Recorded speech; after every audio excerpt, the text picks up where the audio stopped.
So what I'm saying is that if unimpeded, this global war on terror is just going to continue to snowball. It's going to continue to get worse and worse. And the homeland of the empire state, suffers arguably the worst, but they suffer the last. You look at a lot of empires in World War II Germany, even to talk Godwin's law, I'll bring up Hitler again. But the Germans were living relatively high on the hog until the war started coming home. People were smiling in the streets and buying things at the shops. And then when the empire started collapsing, it collapses hard. This happened in Rome, happened in World War II Germany, World War I Germany. So it could get real nasty if we don't do something now, I guess is my point. And it costs $5 trillion to kill 1 million Iraqis. I'm not saying that we need to take this money and give it to the state to spend on other social programs. I'm saying this needs to come back to the people. This needs to come back to the communities. This was our little motivational slide. Because we really do want to see you people again in the future. We don't want to be the only ones standing out there and organizing and standing against this. We do need your numbers. A lot of people in this room are extremely active, so yeah. It's kind of the choir.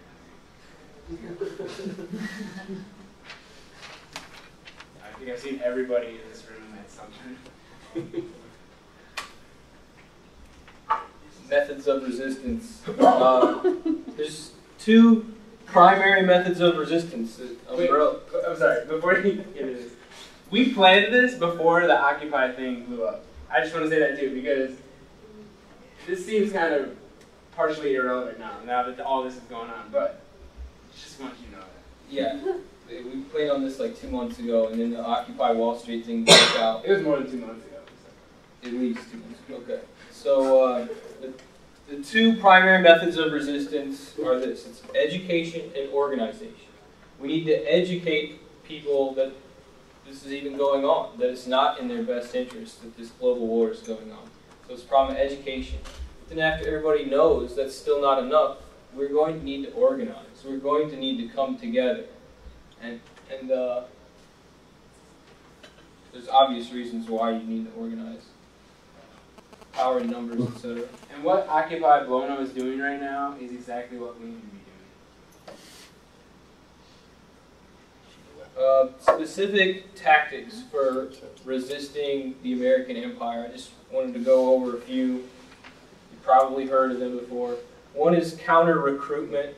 This is what the Iraq veterans against the war spend a lot of time doing. They're veterans. They go talk to people that are thinking about signing up, and they tell them the dark side.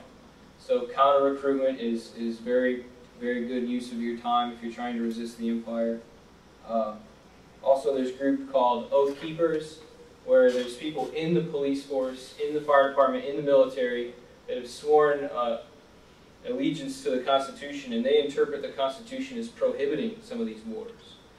So there's people within the military that are opposing the empire. For example, there's people deserting the military. In Vietnam, you had a massive flux of people into Canada and some into Mexico to avoid the draft. Well, there's people deserting today as well. And if you want to help resist the empire, you should help people deserting the empire's military. So IVAW, the Iraq Veterans Against the War, have helped those individuals as well, I believe. Protests and rallies, that's an obvious method. Joining or creating educational institutions for the purposes of teaching or learning about geopolitics, history, and economics. Anybody wants to do that with the free school, we would welcome you.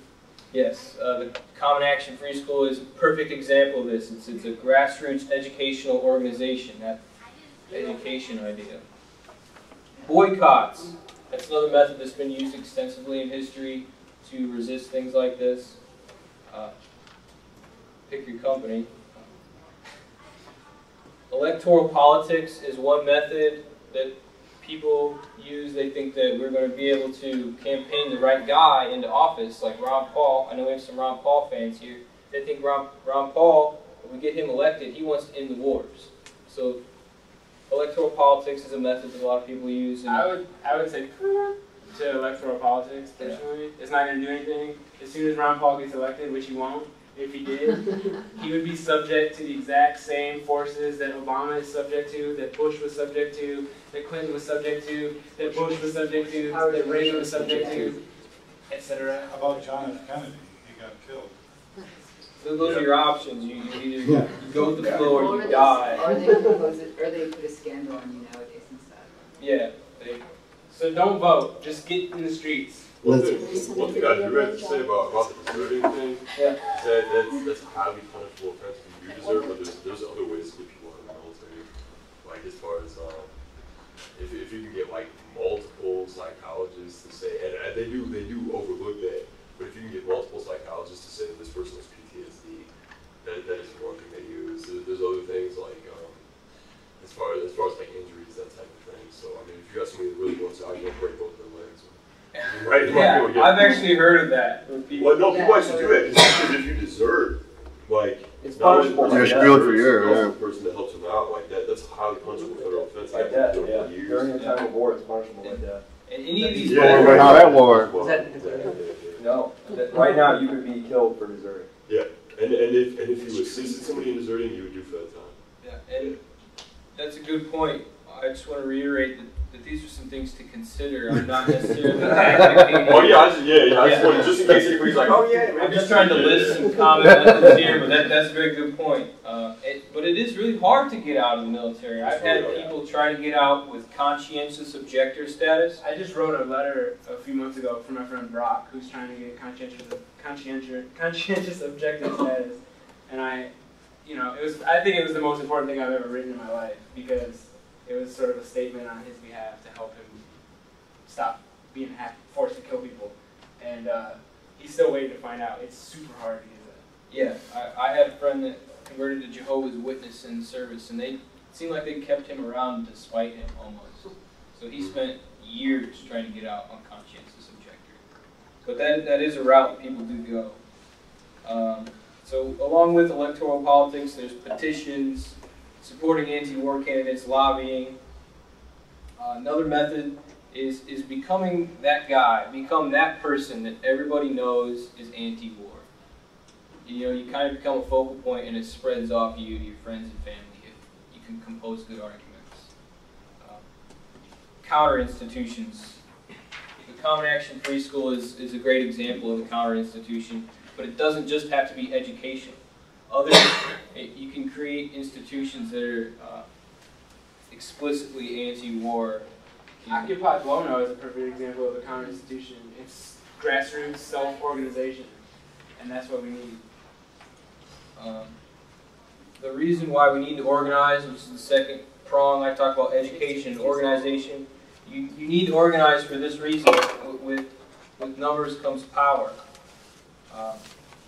There's obviously a power imbalance in society.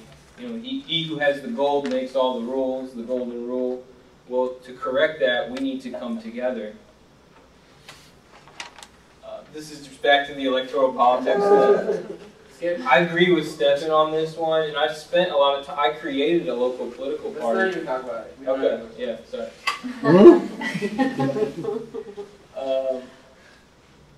I want to say a couple things about conventional protests.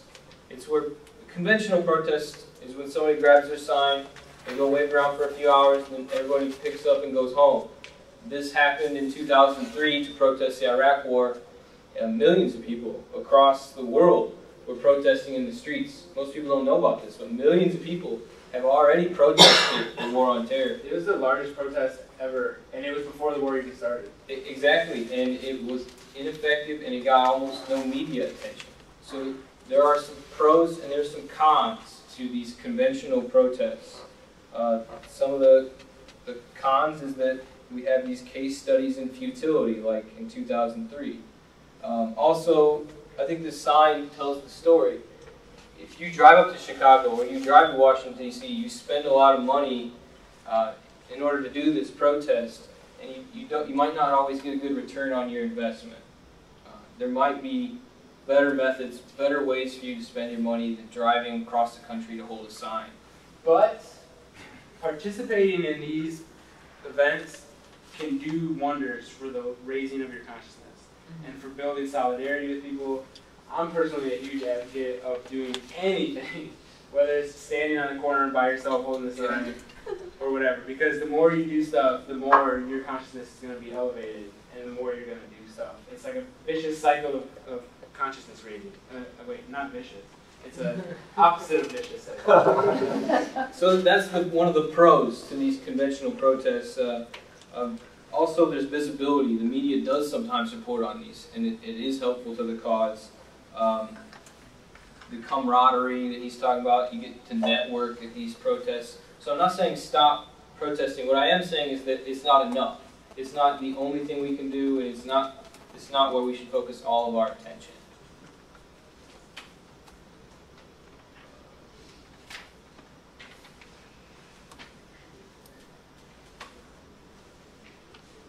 Good examples of what we're talking about, we've seen in history the Black Panther Party, and put aside the black nationalism of the Black Panther Party, they actually kind of followed through on a lot of what I've been saying. They created their own educational institutions. They even created their own type of police force. This is what I'm talking about when I'm talking about counter-institutions. The current establishment has usurped welfare, law enforcement, courts, you name it. We need to take that back. We need to bring that back to the people. And the Black Panthers attempted to do that. They even proposed that they would remove all their community members from the draft. Fred Hampton had a really important speech before he got killed by the police, where he told everybody that I want you to know that I am a revolutionary. And I think they were onto something, and that's why he got killed, probably.